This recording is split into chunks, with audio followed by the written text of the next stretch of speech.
What's up, and welcome back to another episode of the Black Shirt Bourbon Society. Today, we're going to go to Lawrenceburg, Kentucky to Four Roses for good bourbon and a good love story.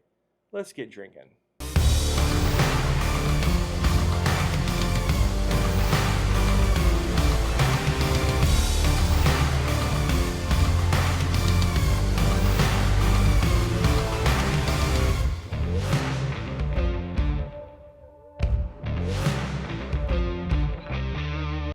So Four Roses in Lawrenceburg, Kentucky, another stop on the Signature Bourbon Trail, starts off with an incredible love story. Yeah. So Paul Jones Jr. in 1888, smitten with a Southern belle, confessed his love. And she replied back that if she said yes, that she would wear a corsage to the upcoming ball. When she showed up, she had a corsage with 4 red roses, therefore naming his bourbon for the love of his life and for the love of bourbon, which I think is super cool. It's a great story to go along with. In 1922, they purchased the Franklin Distilling Company. Frankfurt. Frankfurt, yes, Frankfurt. I'm sorry, yes. And allowed them to sell medical whiskey during Prohibition because, I wish that my doctor would give me a prescription for whiskey. He just gives me a prescription for cholesterol medicine and says I can't drink. So I'm talking to you on Monday. We're going to have a conversation about this, and we're changing that medication. Sorry, this is what's more important. But Four Roses is a really good product, and we have 3 different bottles to try for today.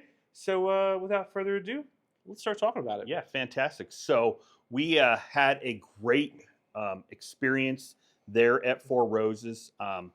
Alora gave us a great tasting, walking us through 4 different types of bourbons from Four Roses.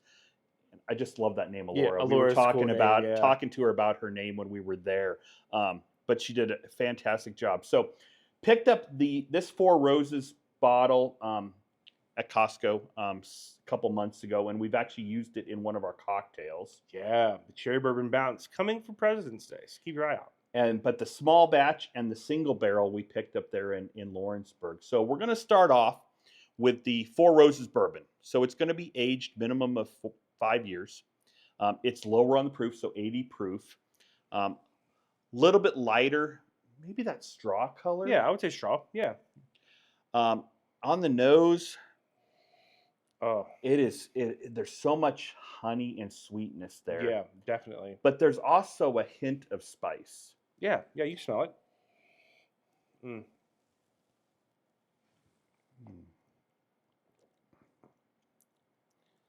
So on the palate, definitely some fruitiness. I get that honey. I get some fruits. I get a little bit of pear. The apple. Apple is, yeah. Mm-hmm. But still a touch of spice.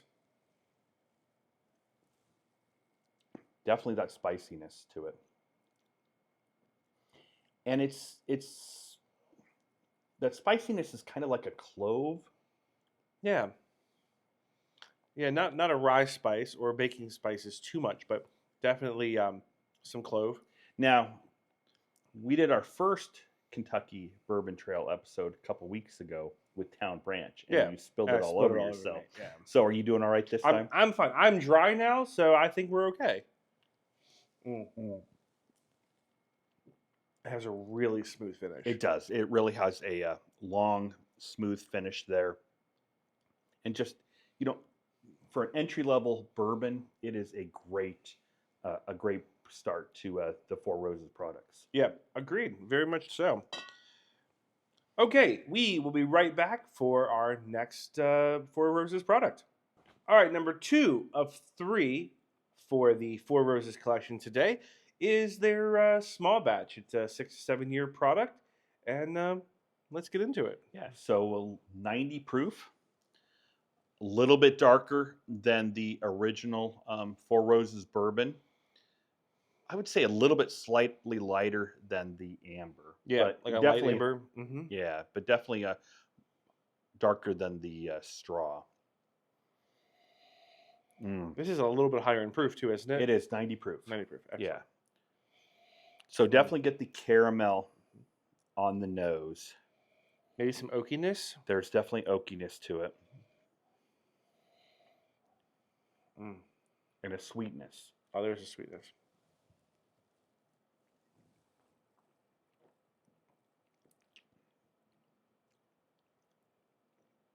A little more spice to this one. There is more spice to it,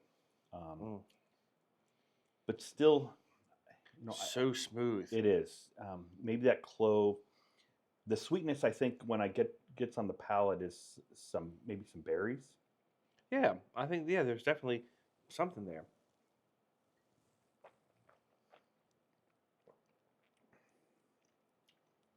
But it is so smooth, but a completely different flavor profile than the Four Roses bourbon we tried just before. Oh yeah, that one kind of like lingered on the palate a little bit. This dissipates pretty quick.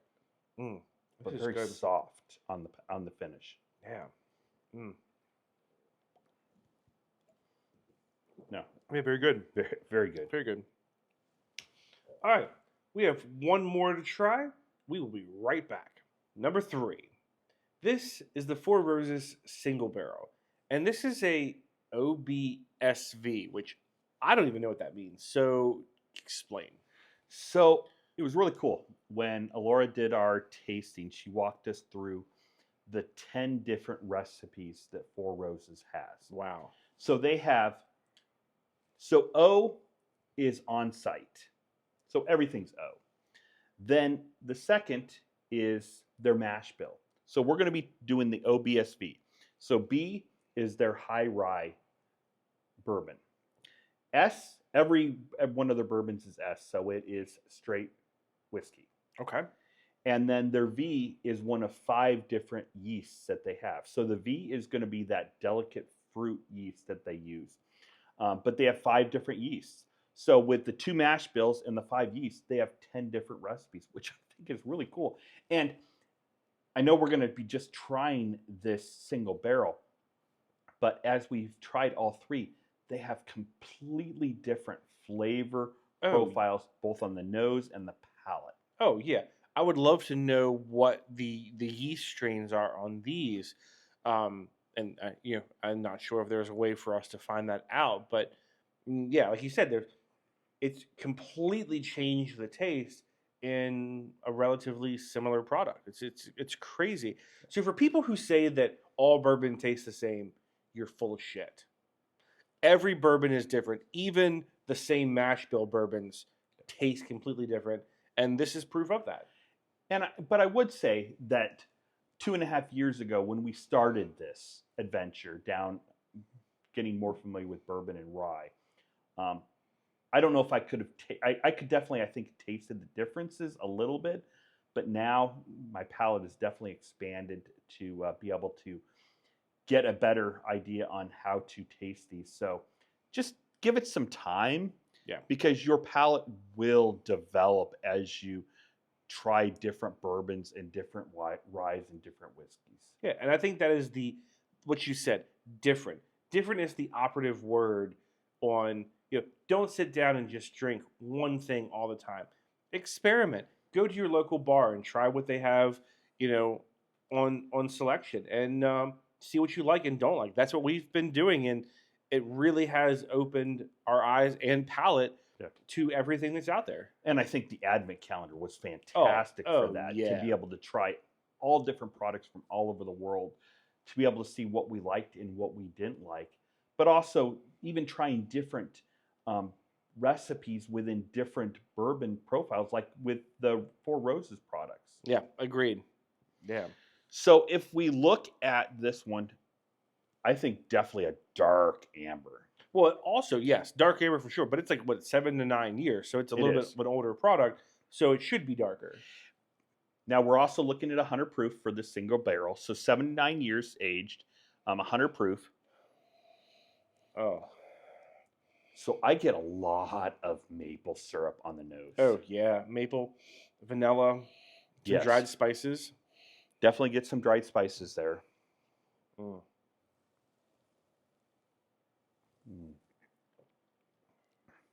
Ooh. For really 100 proof, it's so smooth.